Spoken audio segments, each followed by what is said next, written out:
Over the past 2 years, I've hosted more than 70 calligraphy workshops, and these are calligraphy workshops that I taught in person in Vancouver and corporate team building workshops, mainly on Zoom. And by the way, if you're curious about how I kind of pivoted my in-person calligraphy business to an online calligraphy business, then make sure you check out this video on how I did that during COVID.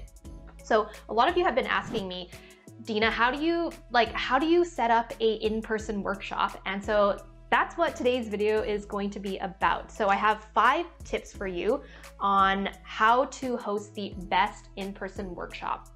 So my first tip for you is when you're looking for a location, you can first try to host it with a cafe for free.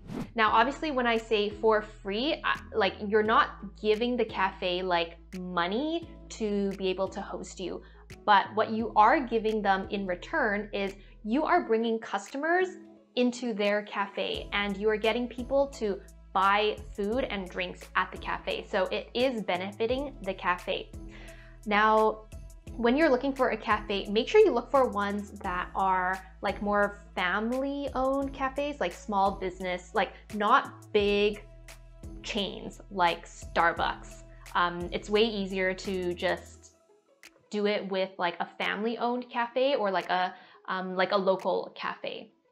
Much more flexible. And what you can do to approach a cafe is you can go in person, you can email them, or you can phone them and ask if they can host you.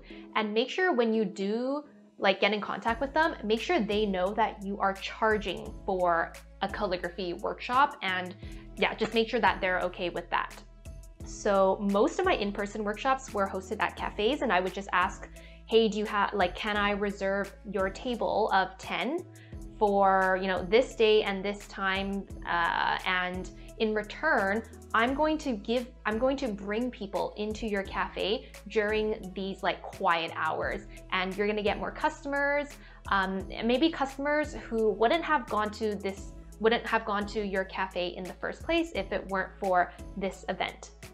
So that's how I ask them. By the way, I talk way more and I explain way more in detail on how you can approach cafes in my new course, the Calligraphy Instructor Academy. So there's more details about that in the link in the description, so you can check that out if you're interested in learning more.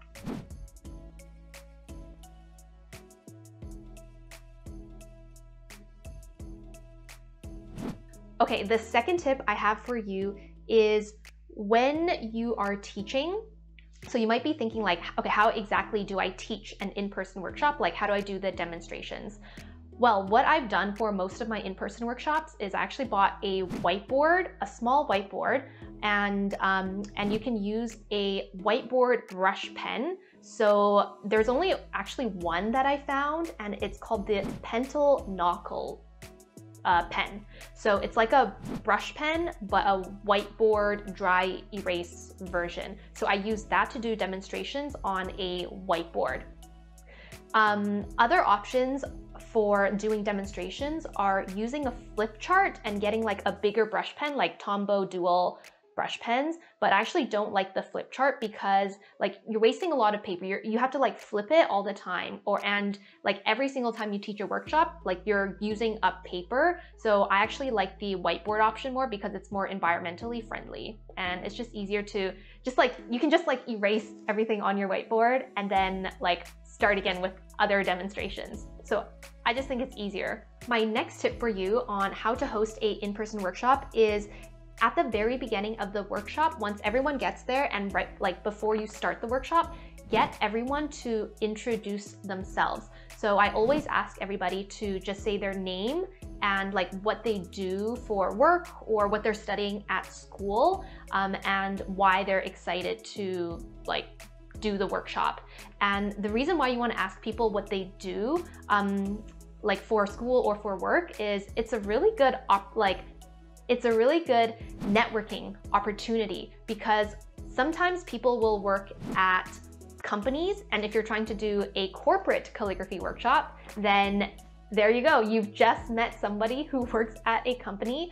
Or let's say somebody is, let's say somebody runs like a small business that's kind of in the same field or something, like maybe you meet a florist at your workshop.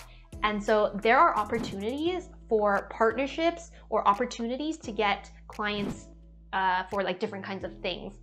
And by the way, if you want to learn more about networking, make sure you check my networking video right here. And yeah, learn more about networking that way. But getting everybody to introduce themselves at the beginning of the workshop is just such an easy way to network. And not only that, but it makes everybody feel more welcome. Like I've been to some events where you go there and then the host just starts talking and talking, and you don't really get to meet other people or interact with other people or introduce yourselves, and it just doesn't feel as welcoming. So that's another reason for getting people to introduce themselves, make them feel welcome. Hey, if you're enjoying this video so far, I'd love it if you took a screenshot of this video, added me on Instagram at Dina Calligraphy, and tag me to your stories.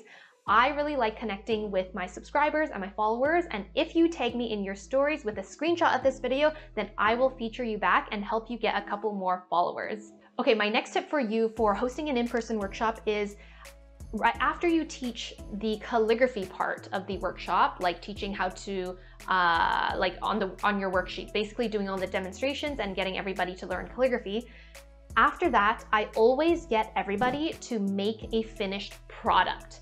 And in my calligraphy workshops, that is usually a greeting card. So yes, I do provide like one cardstock. You could do one or two cardstock, pieces of cardstock, and like an envelope.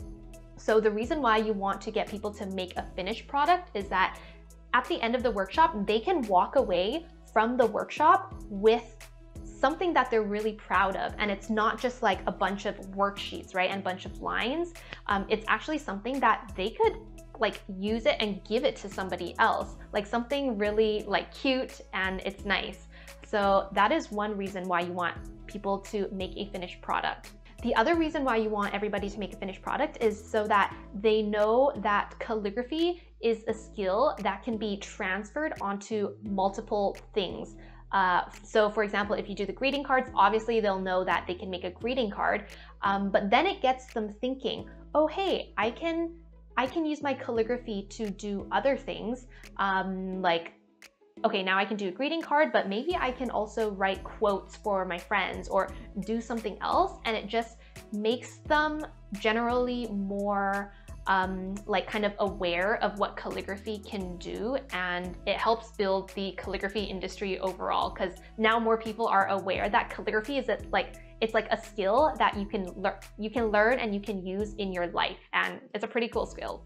By the way, something you can do while everybody is making a card is put a bunch of like just normal markers in the middle so that people can like color in their cards. Yeah, and make it colorful.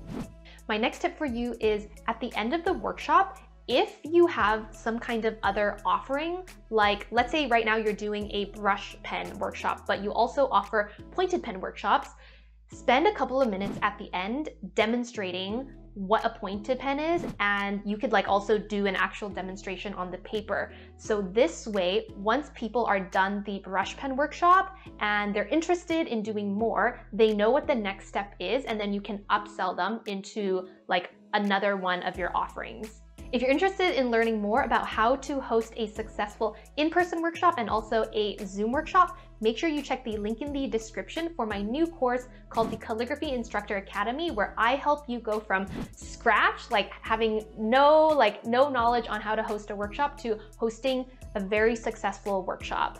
I literally go through everything that you need to know, like finding a location, how to make worksheets, what's the difference between an in-person and Zoom workshop, how do you set up for a Zoom workshop, how do you set up for an in-person workshop, and there is also a bonus module on how to get corporate workshops, which, by the way, you can make way more money with doing corporate workshops for team building. And in the meantime, if you're interested in learning more about how to host a Zoom workshop, make sure you check out this video on how to host Zoom workshops. And if you are not sure how exactly to teach, make sure you check out this video where I show you my structure for teaching and like my process for what exactly you should teach in a workshop. And I'll see you in the next video. Bye.